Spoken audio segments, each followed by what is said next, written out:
365 जो एक चैनल है उसके ऊपर एक पीआर स्टंट खेला गया है बाबर आजम एंड बाबर आजम की कंपनी की तरफ से। यानी कि पीआर एजेंसीज थी, उसने एक स्टंट खेला। होस्ट बैठा हुआ, उसे माइक के पीछे से कहा गया कि आपने ये सवाल करना है। बंदा था जो लोगों के मसले हल कर रहा था, किसी वजह से उसे बैठाया गया था। रिकॉर्डेड मैसेज होते हैं, उसके ऊपर उसने अमल किया होता है, पहले से वो बता देता है। लेकिन होस्ट ने कहा जी हम किसी बंदे के बारे में पूछना चाह रहे हैं। उसने मना भी किया कि भाई अभी मैं नहीं कर सकता, ऐसे नहीं होता, ऐसे किसी के हवाले से भी मैं कोई बात नहीं बता सकता।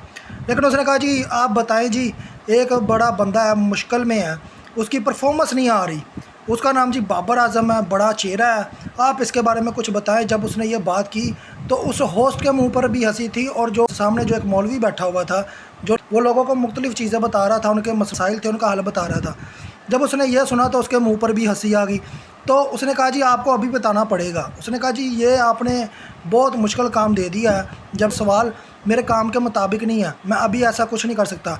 लेकिन जी फिर क्या मजबूरी थी कि चैनल के ऊपर बैठे थे और अपनी आप को साबित भी करना था कि आप किसी उस मौलवी ने अपने आप को साबित भी करना था कि उसमें कोई ना कोई नॉलेज है।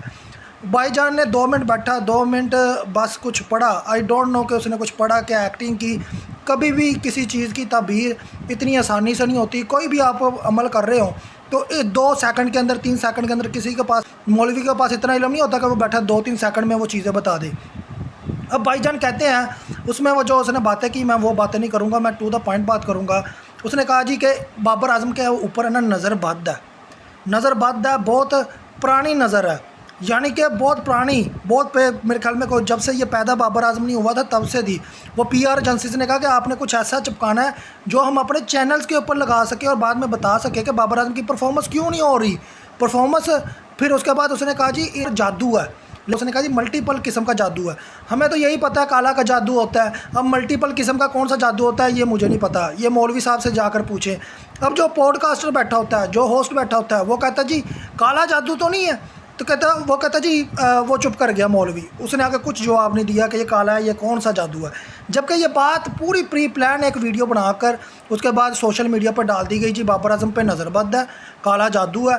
तो उसने, एंकर ने कहा कि जी बाबर आजम को आपसे रब्ता करना चाहिए। उसने कहा जी नहीं ऐसा कोई चक्कर नहीं है, वो मुझसे रब्ता मत करे। कहता जी चले मैं उनको आपके पास ले आऊँगा, मेरा बड़ा उनके साथ ताल्लुक़ है, मेरा उनके साथ बड़ा ताल्लुक़ है। और वो बंदा एक 365 चैनल पर ये बात करके, ये वीडियो प्रमोट करके, बाबर आजम के प्लेटफॉर्म थे सोशल मीडिया के ऊपर, उसके ऊपर वो वीडियो लगता है और इस तरह की नज़रबद और सो कॉल्ड काला जादू की बातें की जाती है।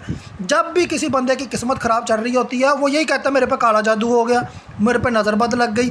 अगर काला जादू भी हो गया, नज़रबद भी लग गई, तो भाई बाहर में जाओ, छोड़ दो क्रिकेट, जाके घर में बैठो। फिर क्रिकेट में क्यों आ रहे हो? अगर आपको काला जादू हो गया है, आपको नज़रबद हो गई है, यानी कि दुनिया भर की आप सैरें कर रहे हो, उस वक्त आपको नज़रबद नहीं तंग करती, काला जादू तंग नहीं करता। जब आप किसी के साथ फ़ोटो सेशन कर रहे हो लड़कियों के साथ, तब आपको काला जादू या नज़रबद नहीं असर कर रहा। तो ऐसी सो कॉल्ड बकवास पीआर स्टंट नहीं करनी चाहिए, जैसे कि आपका खुद मजाक उड़ रहा हो, पूरी दुनिया में आपका मजाक उड़ रहा है। काला जादू, एक बंदे ने लिखा जी काला जादू ये हुआ पड़ा है कि ये बड़ी टीमों के खिलाफ नहीं खेल पाता, जैसे कि इंग्लैंड, साउथ अफ्रीका। अभी तो काली आंधी, काला जादू क्या, काली आंधी ने इसकी मंजी ठोकी है, जेडन सील्स ने 2 दफ़ा इसकी सील्स उखाड़ी है बाबर आजम की। तो बड़ी टीमों के खिलाफ आपका रन नहीं है, छोटी टीमों के खिलाफ आप खेलते हो। नज़रबद ये है कि अब नज़रबद ये लगी हुई है कि छोटी टीमों के खिलाफ मैचेस नहीं मिल रहे, छोटी टीमों के खिलाफ मौके नहीं मिल रहे कि अपनी परफॉर्मेंस को साबित कर पाएँ। वरना तो छोटी टीमों के खिलाफ भी 100-50 करके आपकी पीआर टीम रातों रात हीरो बना देती है। अब फिर टू द पॉइंट करता हूँ, काला जादू, नज़रबद अगर बाबर आजम को है तो उसका एक हल है, आपने वही बल्ला लेना है जो आपके पास सीए का बल्ला है, उसकी मुठ लेनी है, उसको तेल लगाना है और ले जहाँ पर आपको सबसे ज़्यादा दर्द महसूस हो। जब वो आपको दर्द महसूस होगा ना, समझ लें आप पर काला जादू का भी असर ख़त्म हो गया, आप पर नज़रबद भी ख़त्म होगी। आप सुकून से फिर 1 साल तो घर बैठेंगे ना, क्योंकि उसके बाद आप उठने जोगे और बैठने जोगे तो रहेंगे नहीं। तो ये आपका काला जादू नज़रबद है। कुछ शर्म, कुछ हया होनी चाहिए तुम्हारी टीम को। लानत है तुम्हारी टीम पर जो ऐसे वाहियात पीआर स्टंट घेर रही है। इस तरह के स्टंट अगर तुमने करने ही है, अगर तुम्हारे ये हालात आ गया, तुम काला जादू और नज़रबद के वीडियोस बनाकर डलवाओ मीडिया के पर्सन से, तो फिर तुम्हारी वैल्यू रह क्या गई है? तुम्हारी बैटिंग कितनी रह गई है? तुम्हारा कैरियर कितना रह गया? ज़्यादा से ज़्यादा 2 साल, ज़्यादा से ज़्यादा 3 साल। 2000 27 का वर्ल्ड कप तो छोड़ो, मैं तो ये कह रहा हूँ उससे पहले ही तुम्हें फ़ारग कर दिया जाएगा, ये याद रखो।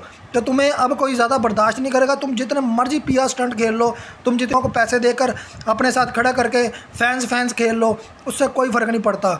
हर माने अगर कोई अच्छा चीफ सेलेक्टर आए तो वो इनका काला जादू भी निकाल दे, इनकी नज़रबद भी निकाल दे, इनको ऐसा डंडा दे कि ये बाबर रिजवान तो क्या, शीन, हारस, मैं इनके नाम नहीं सुनता, अब इनको ऐसा डंडा दिया जाए कि इनकी सारी काली नज़रें, सारे नज़रें बद इनके अंदर से निकल जाए। बस आखिर में यही कहना।